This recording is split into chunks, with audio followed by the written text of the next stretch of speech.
এক গ্রামে থাকত এক হাঁস। তার নাম ছিল টুংটাং। টুংটাং নিজেকে খুব বুদ্ধিমান ভাবত।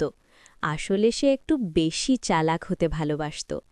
একদিন পুকুর পাড়ে হাঁটতে হাঁটতে টুংটাং হঠাৎ করে খুঁজে পেল একটা পুরনো ঘড়ি। ঘড়িটা টিকটিক করে চলে, কিন্তু সময় একদমই ঠিক দেখায় না। টুংটাং চোখ বড় করে বলল, ও হো, এ তো দারুণ জিনিস! আজ থেকে আমি সময়ের মালিক।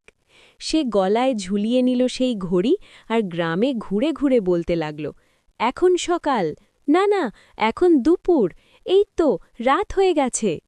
মুরগি ডিম পাড়া ভুলে গেল, ছাগল ঘাস খাওয়া বন্ধ করে দিল, আর মানুষজন একে অপরের দিকে তাকিয়ে বলল, আরে আসলে এখন কোন সময়?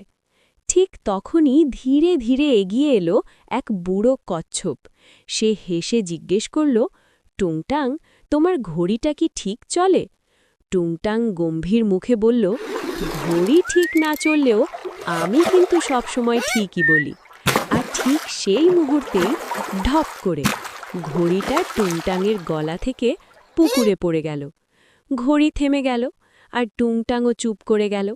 কচ্ছপ হেসে বলল, দেখলে, সময় থামলে চালাকিও থামে।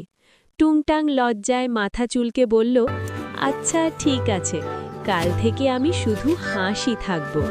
আর সবাই হেসে উঠল, ক্যাক ক্যাক ক্যাক।